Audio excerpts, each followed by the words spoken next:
Hola, muy buenos días y bienvenidos al proyecto IPG Patsala de español. Yo me llamo María Teresa Miramón y soy profesora visitante de la Universidad Jawaharlal Nehru en New Delhi. En esta universidad he impartido asignaturas como literatura española medieval o literatura española de los siglos XX y contemporánea. También he impartido la asignatura de Historia de España y diversas asignaturas de lengua española. Hoy vamos a comenzar con el módulo 11 del paper 13, que se titula Alonso de Ercilla y Zúñiga, la Araucana. En este módulo vamos a introducirnos en la vida y obra del autor Alonso de Ercilla y Zúñiga. Para ello señalaremos en primer lugar los hechos más relevantes de su historia, de su vida. En segundo y último lugar, analizaremos en profundidad el argumento y las características de su obra La Araucana, que destaca por ser el primer poema épico dedicado a la conquista de América. En el primer apartado de este módulo, que se titula Alonso de Ercilla y Zúñiga, biografía. Alonso de Ercilla y Zúñiga nació en Madrid el 7 de agosto de 1533 y murió en Madrid en 1594. Era un noble, militar y también cronista. Poeta autor de La Araucana, su única obra publicada y su primer gran poema épico dedicado a la conquista de América. Una obra fundamental del siglo de oro de la literatura española. Alonso de Ercilla y Zúñiga fue el sexto y menor de los hijos de una familia cuyo padre, Fortún García de Ercilla, era jurista del Consejo Real y falleció a la edad de 40 años. Justo cuando lo acababan de destinar a ser maestro del príncipe de Asturias. Su viuda, doña Leonor de Zúñiga, fue indemnizada con el puesto de guarda mayor de las damas de la infanta doña María, en la residencia de Carlos V, por lo que Alonso de Ercilla, habiendo llegado con 1 año de edad, creció y se educó en la corte. Además de recibir una meticulosa educación palatina, Alonso fue ordenado paje del príncipe Felipe, y fue a los 15 años cuando viajó por primera vez al extranjero, acompañando al príncipe Felipe. Carlos V se hallaba en Bruselas después de la batalla de Muglebel y decidido a abdicar, convocó a su hijo Felipe para realizar un viaje por las posesiones donde debía ser nombrado heredero. Este viaje es conocido como el felicísimo viaje del príncipe Felipe. Alonso, como paje del príncipe Felipe, le escoltó desde 1548 hasta 1551 por todo lo mejor de Europa: Bruselas, Brabante, Gante, Brujas, Ypres, Lille, Tournai, Vinch-Lamberès, Rotterdam, La Haya, Leiden, Haarlem, Ámsterdam, Utrecht y Bruselas, entre otros. Las ciudades acogían con espectaculares eventos artísticos al emperador y a su cortejo. Estas celebraciones cumplían también una función política, pues acentuaban la naturaleza sucesoria del acto y reafirmaban a las ciudades como embajadas del poder español.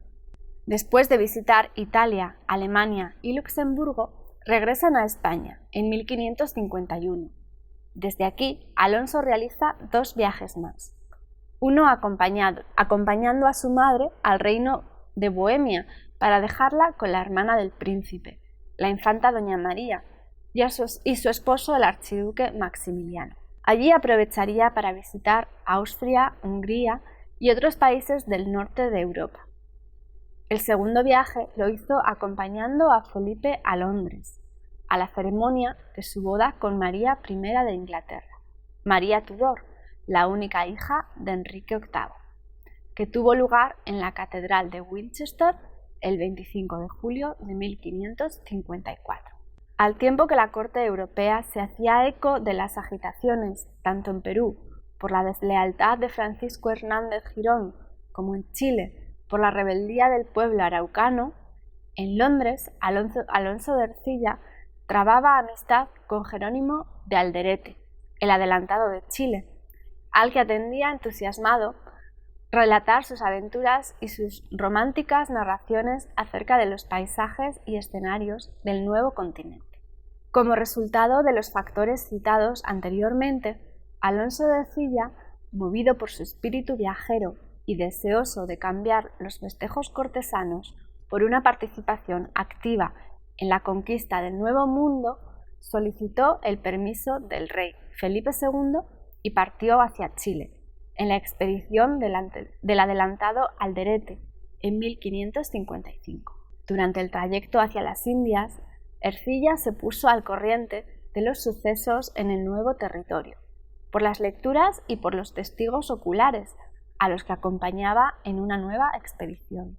Los episodios sobre Chile y Arauco que el adelantado Alderete le retrataba eran especialmente atractivos para Alonso de Ercilla, pero desgraciadamente Alderete no pudo llegar a su destino, pues murió durante el viaje. Ercilla siguió hasta Lima, desde donde el marqués de Cañete se preparaba para enviar a Chile la ayuda que le habían solicitado los españoles, para pelear contra aquel pueblo indígena que oponía resistencia a la fuerza con que lo querían someter, y partió bajo las órdenes de García Hurtado de Mendoza, hijo del marqués de Cañete. En mayo de 1557 llegaron a la isla de Talcahuano tras una fuerte tempestad, y Ercilla fue el encargado de levantar un fuerte de defensa en tierra firme.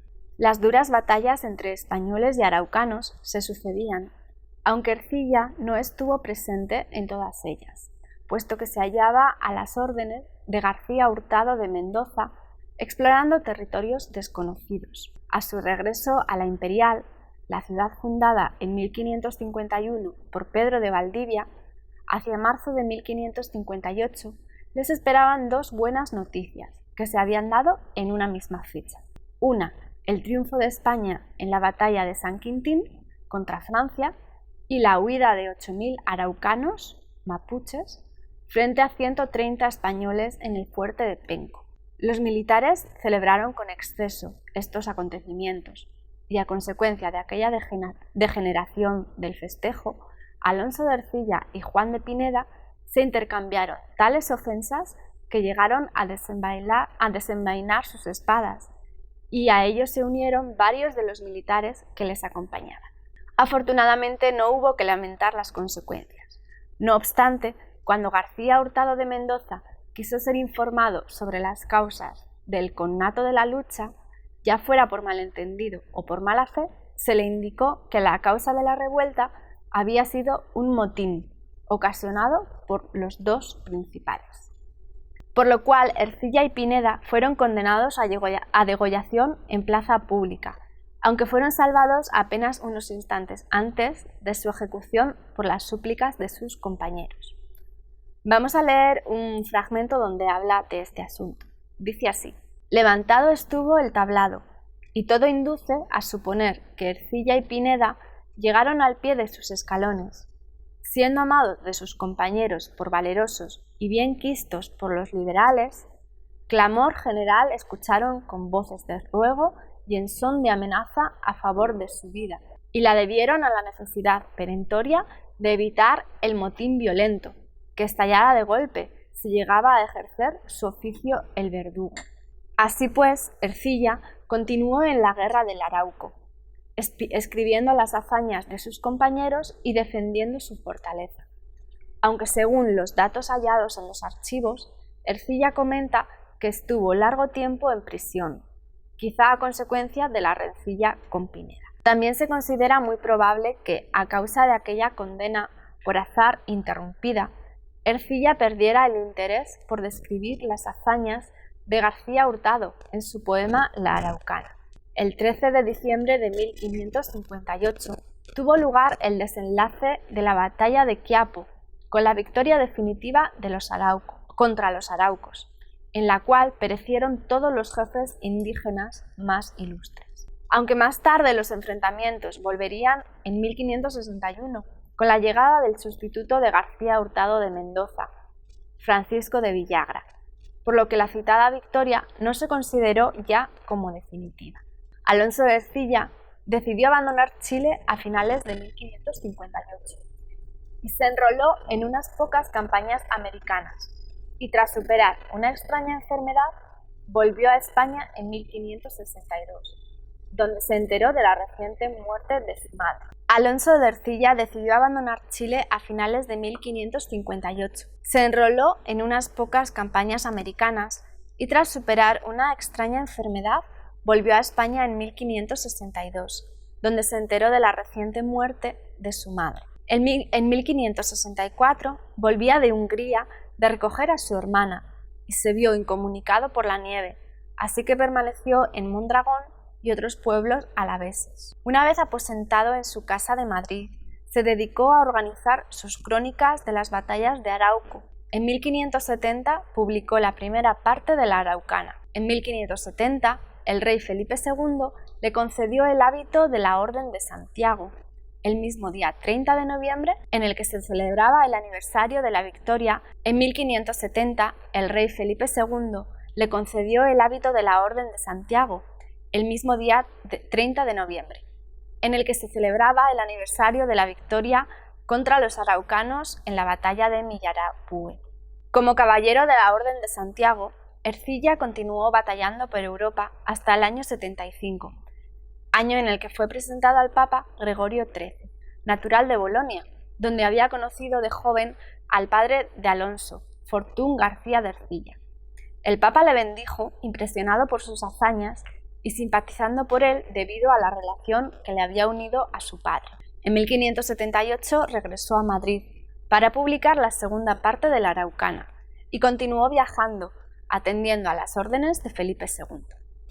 Una vez publicada la segunda parte de la Araucana, García Hurtado de Mendoza se vio ofendido, considerando que merecía un trato más protagonista en la obra de Alonso de Ercilla. En consecuencia, y haciendo uso de sus influencias cortesanas, acaudilló una campaña personal contra Ercilla, en la que lo acusaba de haber escrito más en favor del coraje de los indios araucanos que del valor de los españoles.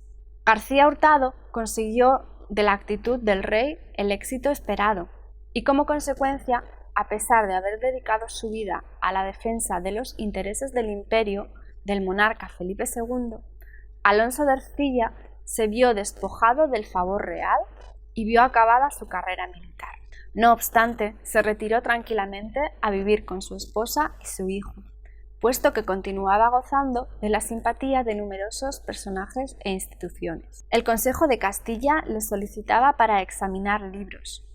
En 1585 recibió de la Casa Imperial de Alemania la demanda de su retrato para la colección de españoles contemporáneos e ilustres. En 1589 publicó la tercera parte de la Araucana y a finales del 94 Ercilla cayó enfermo y falleció el 29 de noviembre en Madrid. A pesar de haber sido apartado de la corte a causa de la pérdida de la confianza que causó en García Hurtado de Mendoza y en Felipe II, continuó siendo reconocido y estimado por gran cantidad de intelectuales y personajes importantes, tanto coetáneos suyos como de épocas posteriores, hasta la actualidad. Todos ellos consideran de gran valor sus testimonios acerca del valor y la grandeza de los araucanos en su lucha con los conquistadores españoles en Chile. Bueno, ahora vamos a pasar al segundo apartado del módulo, que habla sobre las fuentes biográficas de los protagonistas de la conquista. El Archivo General de Indias de Sevilla fue construido en 1572 y se amplió en 1785.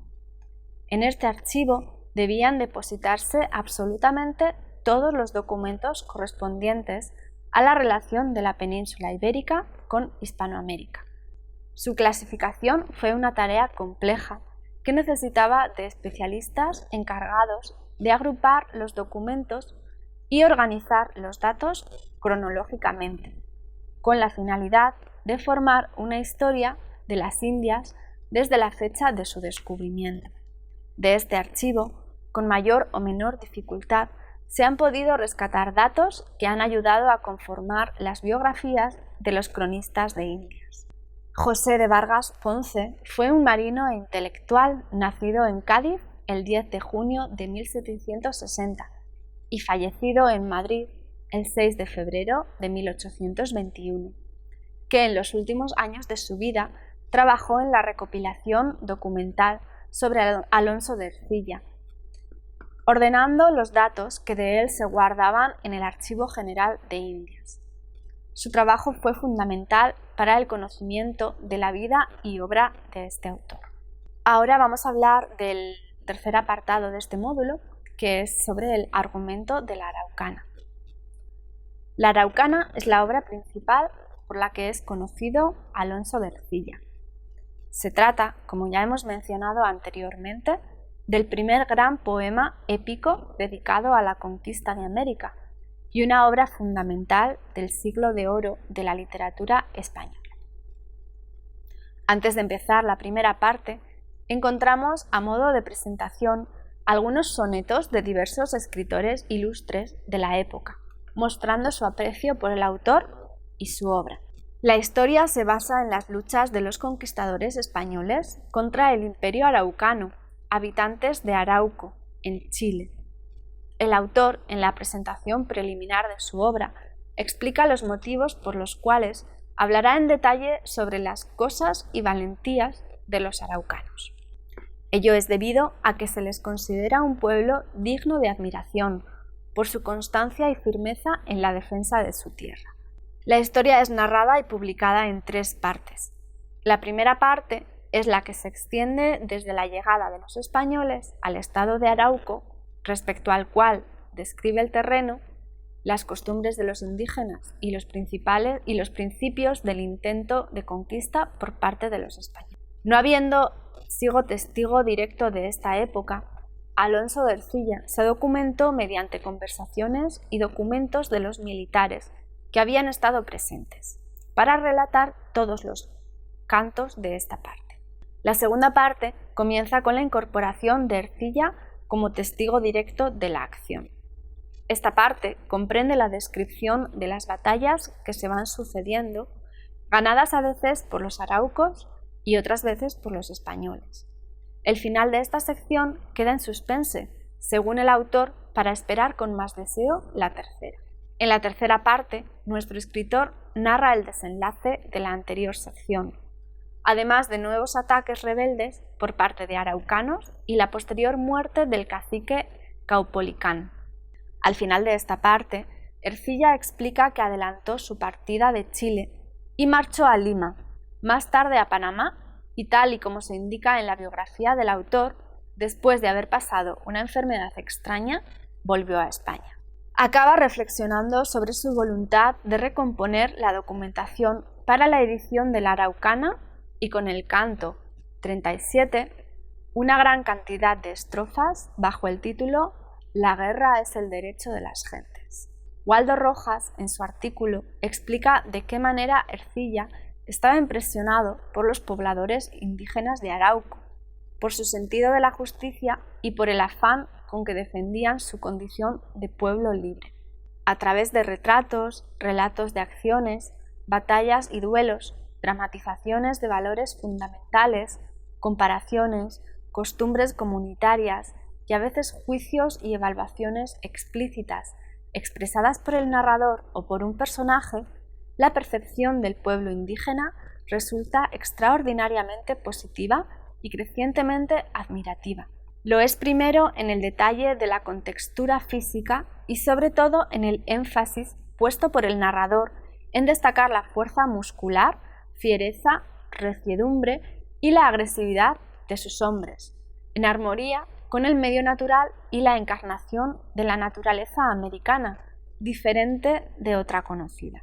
Gajes estos de un guerrero excepcional y personificación del espíritu de libertad, superior en su coincidencia con las cualidades que exige el marco físico de su existencia. Los araucos son para Ercilla, además del pueblo más temido y respetado de América, una nación de hombres libres. Vamos a pasar ahora a hablar brevemente de la épica colonial. Está escrito en octavas reales, que riman 8 versos en decasílabos con el esquema AB, AB, AB, CC. Consta de 37 cantos o capítulos reunidos en 3 partes, y al principio de cada uno de los cuales el autor relata un breve resumen del argumento. Al terminar cada una de las partes, el autor clasifica por orden alfabético los hechos más importantes que en ella explica. En el siglo XVI, el poema épico culto era considerado como el género literario más perfecto y justamente en la España colonial, la épica era el género idóneo para narrar las hazañas históricas protagonizadas por los héroes de la conquista. Así se había hecho en tiempo de clásicos como Aristóteles, Homero, Horacio y Virgilio.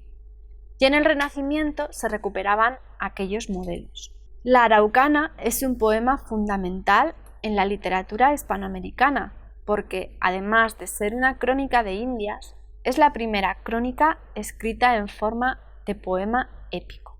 Aunque Alonso de Ercilla en su prólogo pone de manifiesto que no pretendía narrar nada más que episodios reales de guerra, cuando nos adentramos en la obra, observamos que ha entrelazado historias de amor, sueños y fantasías que además enriquecen y hacen más atractiva su lectura. En el siglo XXI continúa la influencia de este autor y su obra. Desde principios del siglo XIX, con la independencia de Chile, la conciencia nacional chilena puso en marcha un verdadero movimiento de recuperación de la Araucana, ya que gracias a ella los mapuches reforzaron su sentir patriótico y se identificaron con su cultura ancestral. En referencia a este asunto, Sarah Dichi Malherbe comenta en su artículo lo siguiente: hoy en día, la identificación del monumental poema de don Alonso de Ercilla con un acto fundador de la historia chilena ha llegado a ser un verdadero tópico, no solo para aquellos que se interesan por la historiografía de la conquista de América, sino para toda la nación chilena, cuya cultura republicana se nutre de los nombres, personajes y valores puestos en escena por la Araucana. Esta herencia simbólica, a largo plazo, le valió al autor el apodo laudativo de Inventor de Chile, en boca de uno de sus aficionados más notables en el siglo XX, el poeta chileno Pablo Neruda. Parece que en un pasaje en particular inspiró al poeta revolucionario este juicio. Se trata de la infaltable sexta octava del canto primero de la Araucana, que todo chileno conoce al dedillo. Parece que un pasaje en particular inspiró al poeta revolucionario este juicio. Se trata de la infaltable sexta octava del canto primero de la Araucana, que todo chileno conoce al dedillo. Vamos a leer dicha octava. Chile, fértil provincia y señalada, en la región antártica famosa, de remotas naciones respetada por fuerte, principal y poderosa. La gente que produce es tan granada, tan soberbia, gallarda y belicosa, que no ha sido por rey jamás regida, ni a extranjero dominio sometida. Los mapuches han sido reconocidos como pueblos originarios, pero a pesar de esto, aún se encuentran entre las comunidades más pobres de Chile. Esto es todo en el módulo 11 del paper 13. Muchas gracias por escucharnos.